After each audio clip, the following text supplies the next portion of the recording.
우리가 빨리 배달하려는 이유는 적은 시간 일하더라도 더 많은 돈을 벌기 위해서일 텐데요. 적은 시간을 들여 많은 돈을 벌기 위해서 가장 좋은 건 이를 위해 저는 오늘도 잘하고 계신 구독자 여러분 반갑습니다.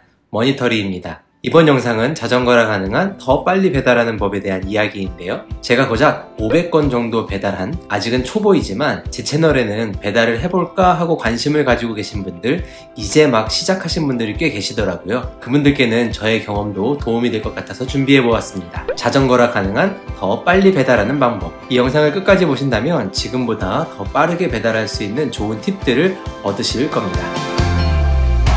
배달 시간을 단축하는 방법은 간단합니다. 빨리 이동하면 됩니다. 그런데 빠르게 이동한다고 전부가 아니죠. 픽업지나 전달지의 위치를 정확하게 찾는 것도 중요합니다.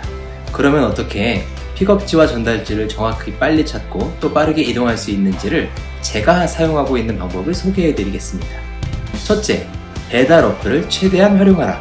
배민이든 쿠팡이든 다른 지도나 내비게이션 앱과 연동이 되기는 하지만 배달 어플 안에 있는 지도를 최대한 활용하는 것을 추천드립니다. 내비 앱이 길 안내를 해주기 때문에 편하게 느끼실 수 있겠지만 고객 주소의 정확한 동, 호수, 그리고 요청사항 등을 확인하고 사진을 찍으려면 결국에는 배달 어플을 사용해야 하니 굳이 왔다 갔다 하지 않는 게 조금 더 빠릅니다. 그리고 처음 가보는 픽업지의 경우에 특히 아파트 상가나 대형 상가에 위치한 가게의 경우에는 주소만 가지고 찾기 어려운 경우가 꽤 있습니다.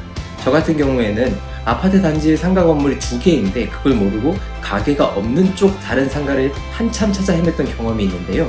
하단에 보면 가게 위치를 찾기 위한 팁이 기록되어 있는데 그걸 못 봤습니다. 처음 가보는 가게인 경우에는 혹시 팁이 있는지 먼저 보시면 보다 쉽고 빠르게 정확한 위치를 찾으실 수 있습니다. 그리고 전달지를 정확하게 찾아가려 할 때 찾기 어려운 건 아파트 단지인데요. 예를 들어 전달지가 5동이라고 하죠. 그런데 5동 쪽으로 갔는데 정작 출입구는 1동 쪽에만 있어서 다시 빙 돌아가는 경우가 종종 있었는데요. 아파트의 경우에는 무조건 전달지가 속한 동으로 찾아가기보다 지도를 확대해보면 아파트의 출입구를 확인할 수 있는데요. 그 전달지에 접근하기 좋은 쪽으로 가면 보다 빠르게 찾아갈 수 있습니다. 그런데 이때 유의할 것이 하나 있는데요. 배민의 경우에는 전달지 안내 핀이 정확한 동 위치가 아니라 아파트 단지 중앙이나 주 출입구 쪽에 찍혀있는 경우가 있으니 핀만 보고 찾아가면 안 된다는 점 기억하시면 좋습니다. 그리고 지도를 확대해보면 횡단보도나 건물의 출입구 등도 확인할 수 있는 점도 도움이 됩니다. 그러니 배달 어플 그리고 그 어플 안에 있는 지도를 최대한 활용할 것을 추천드립니다. 둘째, 지도에 없는 길을 활용하라. 지도에는 보이지 않는 길이 있습니다. 예를 들면 이런 곳인데요. 빨간 점이 픽업지, 파란 점이 전달지일 때 어떻게 가는 게 좋을까요? 저는 이렇게 다녔습니다. 그런데 다니다가 보니 여기도 길이더라고요.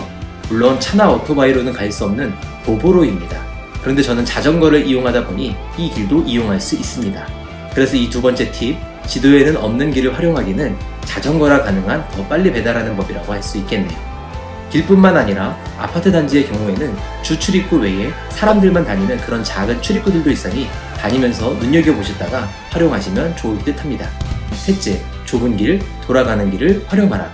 처음 배달을 하게 되면 지도상 쉽게 계산할 수 있는 최단 거리를 아마 또 대부분 큰 길을 이용하게 됩니다. 그런데 그런 길에는 사람들도 차도 많습니다. 무엇보다 신호등이 많습니다. 이동하며 가장 많이 소비하는 시간이 신호대기일 텐데 대로변이 아닌 우회로는 신호가 없거나 전멸등이거나 신호주기가 짧은 경우가 많더라고요. 거리가 짧다고 시간도 짧아지는 것은 아니니 굳이 넓은 길, 최단 거리를 고집하지 않고 오히려 좁은 길, 돌아가는 길을 이용해 보시기를 추천합니다. 이상 자전거라서 가능한 더 빨리 배달하는 방법을 소개해 보았는데요. 이 외에 여러분들이 알고 있는 방법이 있으시다면 댓글로 공유해 주시면 서로에게 도움이 될 것 같습니다. 마지막으로 우리가 빨리 배달하려는 이유는 적은 시간 일하더라도 더 많은 돈을 벌기 위해서일 텐데요. 적은 시간을 들여 많은 돈을 벌기 위해서 가장 좋은 건 패시브 인컴의 좋은 파이프라인을 확보하는 것이겠죠? 이를 위해 저는 티스토리 블로그로 구글 애드센스 수익 만들기도 도전하고 있는 중인데요. 다음 영상으로 준비해 보겠습니다. 구독하시고 알림 설정하시고 기다려주시면 빨리 업로드 하겠습니다. 그럼 늘 안전운행하시고 행복하세요.